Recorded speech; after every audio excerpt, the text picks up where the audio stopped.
নমস্কার, আপনারা দেখছেন হাই নিউজ, সঙ্গে রয়েছে আমি ঋতু। শুরু করছি নিউজ টুডে, আর শুরুতে দেখে নেব আজকের হেডলাইন্স।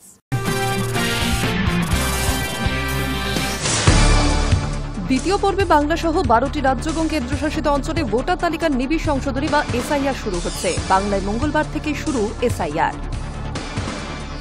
সোমবার সকালে এক নির্দেশে বদলি করে দেওয়া হলো 110 জন জেলা শাসককে। এছাড়াও বদলির তালিকায় রয়েছে অতিরিক্ত জেলা শাসক ও মহকুমা শাসক। রাজ্যে এসআইআর শুরুর ঠিক আগে এই বদলি খুবই তাৎপর্যপূর্ণ রাজনৈতিক মহলে।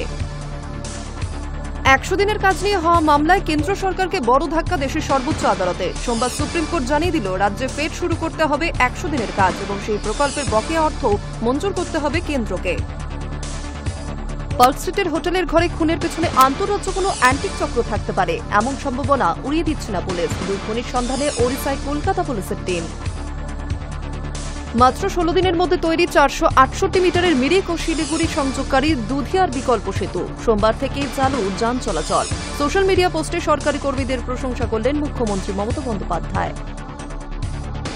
স্কুলে শিক্ষাকর্মী নিয়োগের বিজ্ঞপ্তি প্রকাশ করল স্কুল সার্ভিস কমিশন। মোট 8477টি শূন্য পদে শিক্ষাকর্মী নিয়োগ করা হবে। এর মধ্যে গ্রুপ সি পদে 2989টি এবং 5448টি গ্রুপ ডি শূন্য পদে কর্মী নেওয়া হবে।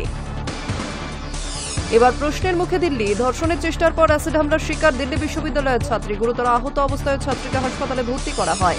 এই ঘটনায় রাজধানীর নারী নিরাপত্তা নিয়ে উঠছে প্রশ্ন।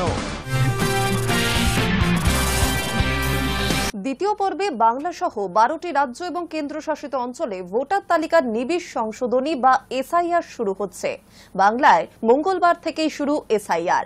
বাংলা সহ 12 রাজ্যে সোমবার রাতেই ফ্রিজ করা হচ্ছে ভোটার তালিকা। সোমবার দিল্লির বিজ্ঞান ভবনে সাংবাদিক বৈঠকে ঘোষণা করলেন দেশের মুখ্য নির্বাচন কমিশনার জ্ঞানেশ কুমার। দ্বিতীয় পর্বে বাংলা সহ 12টি রাজ্য এবং কেন্দ্রশাসিত অঞ্চলে ভোটার তালিকার নিবিড় সংশোধনী বা এসআইআর শুরু হচ্ছে। বাংলায় মঙ্গলবারই শুরু হচ্ছে এসআইআর। বাংলা সহ 12 রাজ্যে সোমবার রাতেই ফ্রিজ করা হচ্ছে ভোটার তালিকা। সোমবার দিল্লির বিজ্ঞান ভবনে সাংবাদিক বৈঠকে ঘোষণা করলেন দেশের মুখ্য নির্বাচন কমিশনার জ্ঞানেশ কুমার। এদিন কমিশনের তরফে জানানো হলো যে দ্বিতীয় পর্বে এসআইআর হবে বাংলা, তামিলনাড়ু, উত্তরপ্রদেশ, রাজস্থান, ছত্তিশগড়, গোয়া, গুজরাট, কেরল, লাক্ষাদ্বীপ, মধ্যপ্রদেশ, পুদুচেরি এবং আন্দামান নিকোবরে।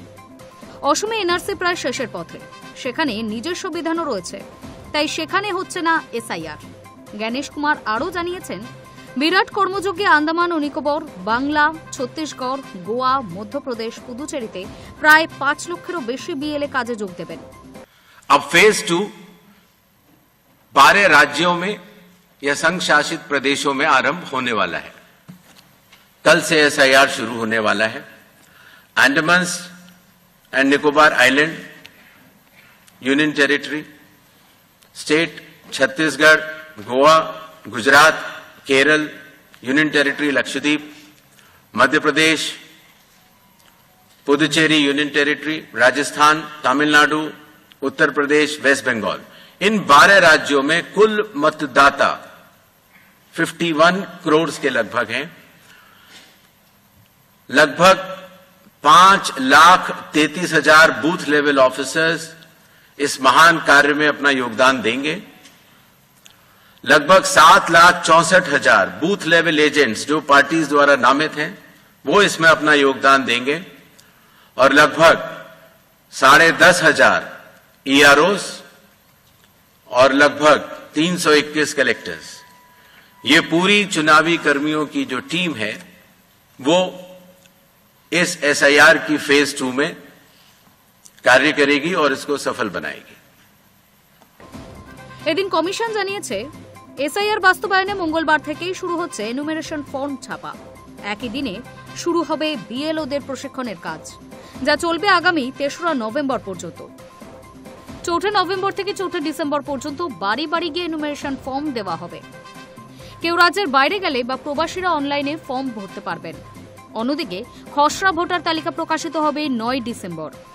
এই তালিকা নিয়ে অভিযোগ থাকলে 9 ডিসেম্বর থেকে 8 জানুয়ারির মধ্যে জানাতে হবে। পরবর্তী পর্যায়ে 9 ডিসেম্বর থেকে 31 জানুয়ারি পর্যন্ত চলবে অভিযোগ শোনা এবং খতিয়ে দেখার কাজ। চূড়ান্ত তালিকা প্রকাশিত হবে 7 ফেব্রুয়ারি।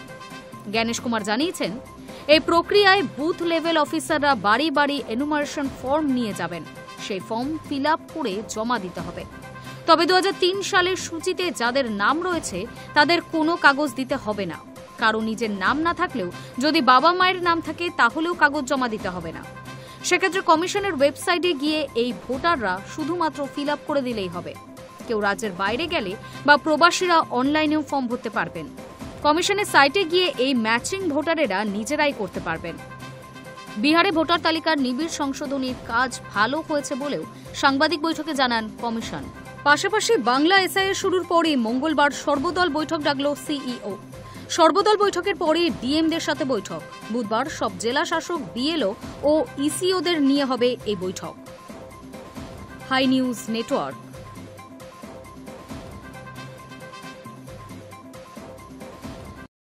গঙ্গার ঘাটে ঢল নামছে ভক্তদের, ডুব দিচ্ছেন সূর্যদেবকে প্রণাম জানাতে। এই আবহেই সোমবার বিকেলে কলকাতার তক্তাঘাট ও দহিঘাটে ছট পুজোর আনুষ্ঠানিক উদ্বোধন করলেন মুখ্যমন্ত্রী মমতা বন্দ্যোপাধ্যায়। সঙ্গে বার্তা, গুজবে কোনো কান দেবেন না। সোমবার বিকেলে কলকাতার তক্তাঘাট ও দহিঘাটে ছট পুজোর আনুষ্ঠানিক উদ্বোধন করলেন মুখ্যমন্ত্রী মমতা বন্দ্যোপাধ্যায়। সঙ্গে বার্তা, গুজবে কোনো কান দেবেন না। এই সময় গঙ্গায় গিয়ে পুজো সারেন বহু মানুষজন। লক্ষাধিক মানুষের সমাগম ঘটে সেখানে। কার্যত কুম্ভ থেকে শিক্ষা নিয়ে ছটে বিশেষ সতর্কতা প্রশাসনিক প্রধানের। ভক্তদের সঙ্গে হাসি মুখে কথা বলেন মুখ্যমন্ত্রী। হাত জোড় করে প্রণাম জানালেন ছটি মাইয়াকে। রাজ্যের শান্তি, সুখ ও সমৃদ্ধির জন্য প্রার্থনা করে মুখ্যমন্ত্রী বলেন, ছটি মাইয়া সকলের মঙ্গল করুন, সবাই ভালো থাকুন, সুস্থ থাকুন। তবে আনন্দের মধ্যেই ছিল সতর্কতার বার্তা। ভিড় নিয়ন্ত্রণে প্রশাসনকে সতর্ক করে ভক্তদের উদ্দেশ্যে মমতার আবেদন, তাড়াহুড়ো করবেন না। পদপিষ্টের মতো দুর্ঘটনা যেন আর না ঘটে, সেই দিকেই সবাই খেয়াল রাখবেন। মমতা বন্দ্যোপাধ্যায় আরও বলেন, বাংলা হলো সংস্কৃতির মিলন ক্ষেত্র। এখানে সবাই সবার উৎসব পালন করতে পারে। ধর্ম যার যার, উৎসব সবার। এটাই আমাদের রাজ্যের ঐতিহ্য। উৎসবের আবহে মুখ্যমন্ত্রী জানান, ছট পুজো উপলক্ষে রাজ্যের বিভিন্ন ঘাটে পরিকাঠামোগত উন্নয়ন করা হয়েছে। আলোকসজ্জা, নিরাপত্তা ও পরিষ্কার পরিচ্ছন্নতার দিকেও বিশেষ নজর দেওয়া হয়েছে। প্রশাসনের তরফে তৈরি রাখা হয়েছে বিপর্যয় মোকাবিলা দল, পুলিশ ও স্বেচ্ছাসেবীরা। উত্তরপ্রদেশ, বিহার থেকে আগত বহু মানুষও এবার বাংলার ঘাটে ছট পুজোয় অংশ নিচ্ছেন। রাজ্য সরকার ঘোষণা করেছে সরকারি ছুটি। মুখ্যমন্ত্রীর বার্তা, আমরা চাই বাংলার মানুষ একসঙ্গে শান্তিতে উৎসব পালন করুক। সব ধর্ম, সব উৎসবকে আমরা সমান সম্মান করি। প্রদীপের আলোয় ঝলমল করছে গঙ্গার ধারা। ঢাকের তালে, সূর্যের আরাধনায় মুখ্যমন্ত্রীর বার্তা, ভক্তি হোক অগাধ, ভিড় নয় বেপরোয়া। Hi News network.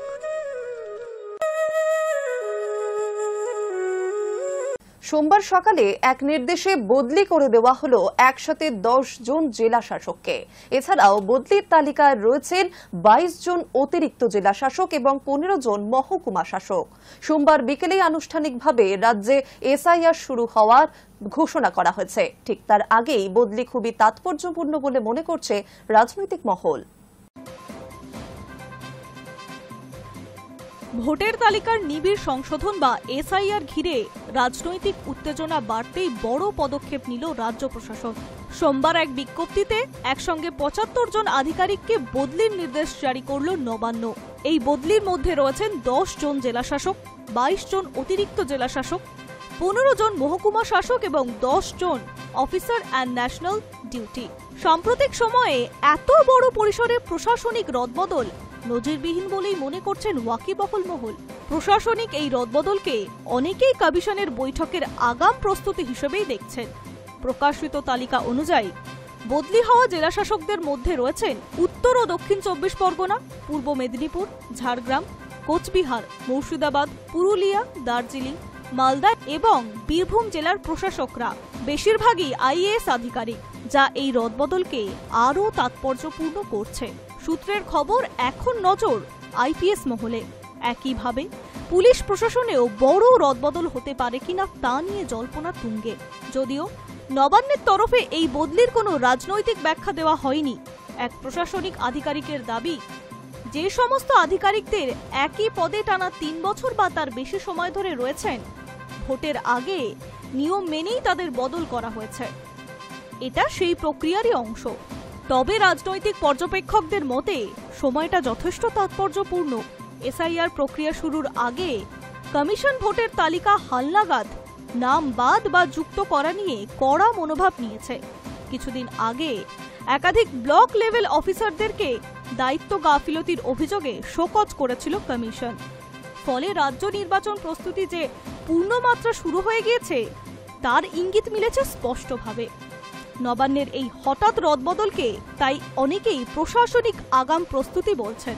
আবার বিরোধীদের মতে ভোটের আগে প্রশাসনিক নিয়ন্ত্রণ শক্ত করতে সরকারের কৌশল। সব মিলিয়ে এসআইআর প্রক্রিয়া শুরুর আগেই রাজ্যের প্রশাসনিক ও রাজনৈতিক আবহে ফের গরম হাওয়া বইতে শুরু করেছে। High News network. 100 দিনের কাজ নিয়ে হওয়া মামলায় কেন্দ্র সরকারকে বড় ধাক্কা দিল দেশের সর্বোচ্চ আদালত। সোমবার সুপ্রিম কোর্ট জানিয়ে দিল কলকাতা হাইকোর্টের নির্দেশই বহাল থাকবে, অর্থাৎ রাজ্যে ফের শুরু করতে হবে 100 দিনের কাজ এবং সেই প্রকল্পের বকেয়া অর্থ মঞ্জুর করতে হবে কেন্দ্রকে। কলকাতা হাইকোর্ট বলেছিল আগেই 100 দিনের কাজে পশ্চিমবঙ্গের বকেয়া টাকা মিটিয়ে দিতে হবে, কিন্তু সুপ্রিম কোর্টে গিয়েছিল কেন্দ্র। সোমবার বিচারপতি বিক্রম নাথ ও বিচারপতি সন্দীপ মেহতার ডিভিশন বেঞ্চে কেন্দ্রের আবেদন খারিজ করে দেন। আদালতের পর্যবেক্ষণ, আপনারা মামলা তুলে নেবেন নাকি আমরা খারিজ করব, এই মন্তব্যের পরই কেন্দ্রের আবেদন খারিজ হয়ে যায়। আদালতের এই নির্দেশের ফলে হাইকোর্টের আদেশ কার্যকর থাকবে এবং পশ্চিমবঙ্গের 100 দিনের কাজের প্রকল্প চালু করতে কেন্দ্র বাধ্য থাকবে। গত 1 আগস্ট কলকাতা হাইকোর্ট নির্দেশ দিয়েছিল পশ্চিমবঙ্গের অবিলম্বে 100 দিনের কাজ শুরু করতে হবে কেন্দ্রকে। হাইকোর্টের রায়কে চ্যালেঞ্জ করেই কেন্দ্রের নরেন্দ্র মোদী সরকার সুপ্রিম কোর্টে গিয়েছিল, কিন্তু শীর্ষ আদালত মাত্র 30 সেকেন্ডের শুনানিতেই সেই আর্জি খারিজ করে দেয়। এই রায়ের পর স্বস্তিতে রাজ্য সরকার। রাজ্যের আইনজীবী কল্যাণ বন্দ্যোপাধ্যায় বলেন, পশ্চিমবঙ্গের গরিব মানুষের টাকা আটকে রেখেছিল কেন্দ্র। হাইকোর্টে আমরা জিতেছিলাম, এখন সুপ্রিম কোর্টেও জিতেছি। আজ দেশের মানুষ দেখল কারা সাধারণ মানুষের অধিকার কেড়ে নিয়েছিল।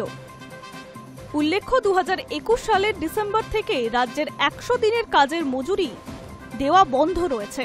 এই অভিযোগ তুলে পশ্চিমবঙ্গ ক্ষেত মজুর সমিতি হাইকোর্টে মামলা তুলেছিল। তাদের আইনজীবী বিকাশ রঞ্জন ভট্টাচার্য বলেন, কেন্দ্র অন্যায়ভাবে প্রকল্পের টাকা বন্ধ রেখেছিল। আদালতের নির্দেশ, এখন গরিব মানুষ আবার কাজ পাবেন, এটাই সবচেয়ে বড় জয়। তৃণমূল কংগ্রেস দীর্ঘদিন ধরেই অভিযোগ করে আসছেন, রাজনৈতিক কারণে কেন্দ্র পশ্চিমবঙ্গের 100 দিনের কাজের টাকা বন্ধ রেখেছে। অন্যদিকে কেন্দ্রীয় সরকারের দাবি ছিল প্রকল্পে ব্যাপক দুর্নীতি হয়েছে, প্রকৃত সুবিধাভোগীরা বঞ্চিত হয়েছেন, সেই কারণেই অর্থ বরাদ্দ বন্ধ রাখা হয়েছিল। তবে গত 18 জুন কলকাতা হাইকোর্টের তৎকালীন প্রধান বিচারপতি টি.এস. শিবজ্ঞানম ও বিচারপতি চৈতালি চট্টোপাধ্যায়ের বেঞ্চ জানান, দুর্নীতি রুখতে কেন্দ্র শর্ত আরোপ করতে পারে, কিন্তু প্রকল্প বন্ধ করা যাবে না। বিচারপতি শিবজ্ঞানম বলেছিলেন, সব অভিযোগ 2022 সালের আগের, এখন প্রকল্প চালু হোক। সুপ্রিম কোর্টের সোমবার রায়ে সেই নির্দেশ বহাল থাকলো।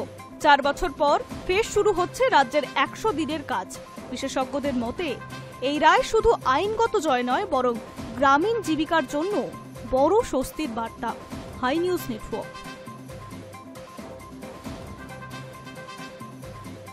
মাত্র 16 দিনের মধ্যে তৈরি 468 মিটারের মিরিক এবং শিলিগুড়ি সংযোগকারী দুধিয়ার বিকল্প সেতু। এই সেতু চালু সোমবার। সেতু দিয়ে যাতায়াত করতে পারবেন সকলেই। বিকল্প সেতু নির্মাণের সঙ্গে যারা যুক্ত সোশ্যাল মিডিয়া পোস্টে তাদের প্রশংসা করেন মুখ্যমন্ত্রী মমতা বন্দ্যোপাধ্যায়। মাত্র 16 দিনের মধ্যেই তৈরি 468 মিটারের মিরিক এবং শিলিগুড়ি সংযোগকারী দুধিয়ার বিকল্প সেতু। এই সেতু চালু সোমবার থেকে। এই দিন থেকেই সেতু দিয়ে যাতায়াত করতে পারবেন সকলে। বিকল্প সেতু নির্মাণের সঙ্গে যারা যুক্ত সোশ্যাল মিডিয়া পোস্টে তাদের প্রশংসা করেন মুখ্যমন্ত্রী মমতা বন্দ্যোপাধ্যায়। সম্প্রতি নিম্নচাপের ভারী বৃষ্টি ও হরপাবানে বিপর্যস্ত হয়েছিল উত্তরবঙ্গ। দার্জিলিংয়ের মিরিক থেকে একাধিক এলাকা ধসে বিধ্বস্ত হয়েছিল। বালাসন নদীর ওপর ভেঙে পড়েছিল দুধিয়া সেতু। শিলিগুড়ি থেকে মিরিক যাওয়ার জন্য এই সেতু অন্যতম মাধ্যম। এই সেতু ভেঙে পড়ায় যোগাযোগ ব্যবস্থা কার্যত বেহাল হয়ে পড়ে। প্রাথমিকভাবে সেই সময় শিলিগুড়ি থেকে মিরিক যোগাযোগ বিচ্ছিন্ন হয়। পরে বিপর্যয় সামলে কিছুটা স্বাভাবিক হতে থাকে দার্জিলিং সহ উত্তরবঙ্গের জেলাগুলি। একাধিক রাস্তার ধস সরানো হলে ঘুরপথে মিরিক ও শিলিগুড়ি যোগাযোগ শুরু হয়। তবে ঘুরপথে গাড়ি চলাচলের জন্য বহু সময় ও অর্থ গুনতে হয় পর্যটক থেকে সাধারণ বাসিন্দাদের। মুখ্যমন্ত্রী মমতা বন্দ্যোপাধ্যায় বিপর্যয়ের পর উত্তরবঙ্গে পৌঁছে জানিয়েছিলেন দ্রুত অস্থায়ী সেতু তৈরি করা হবে। সেই নির্দেশের পরই দ্রুত অস্থায়ী সেতু তৈরির কাজ শুরু হয় এবং 2 সপ্তাহ পর সেই অস্থায়ী সেতু নির্মাণ হয়। গত 10 তারিখ থেকে জোর কদমে অস্থায়ী সেতু তৈরির কাজ শুরু হয়। বালাসর নদীর ওপর পাইপ, বোল্ডার ও অন্যান্য সরঞ্জাম দিয়ে ওই সেতু তৈরি হয়েছে বলেই খবর। 2 সপ্তাহের মধ্যেই এই কাজ শেষ হয়েছে। সোমবার থেকে এই বিকল্প সেতু চলাচলের জন্য খোলা হয়েছে। High News network.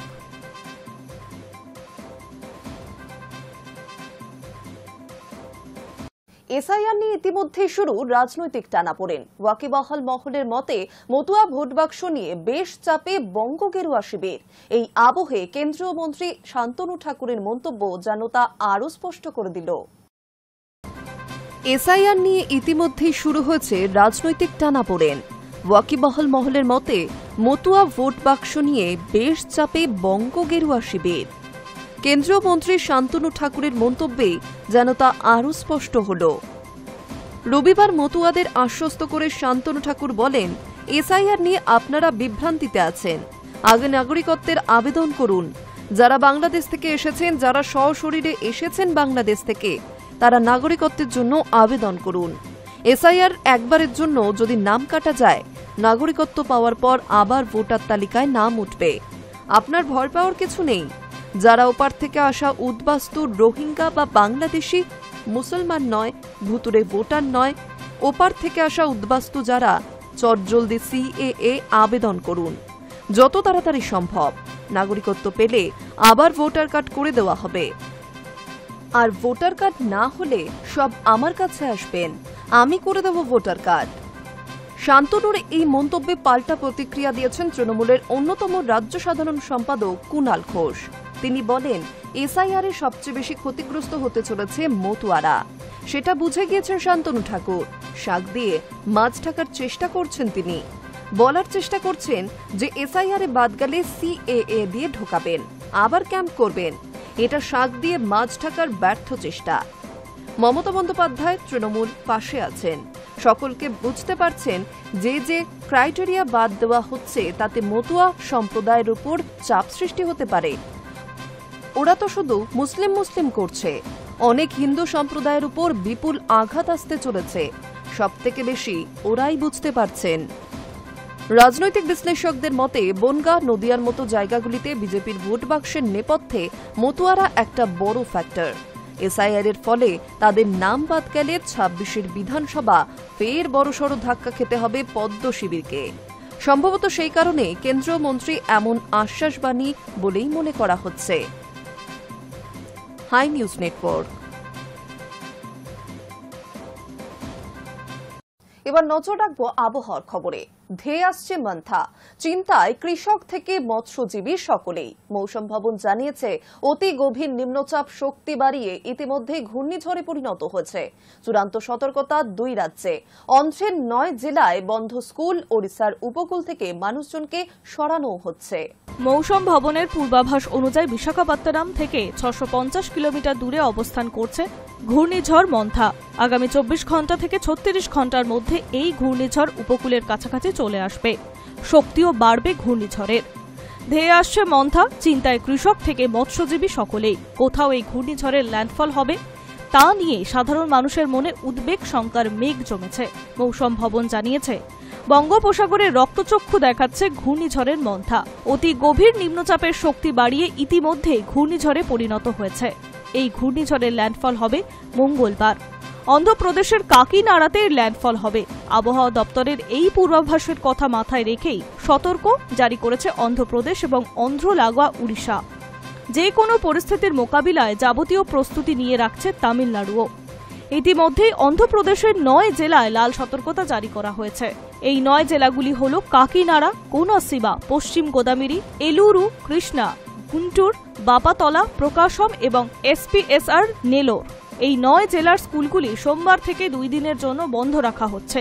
ঘূর্ণিঝড়ের সর্বাধিক অভিঘাত অন্ধ্রের ওপর পড়লেও ভারী থেকে অতি ভারী বৃষ্টির সতর্কতা রয়েছে উড়িষ্যার বিস্তীর্ণ অংশে। সে কথা মাথায় রেখেই রাজ্যে 30টি জেলাকে সতর্ক করেছে উড়িষ্যার প্রশাসন।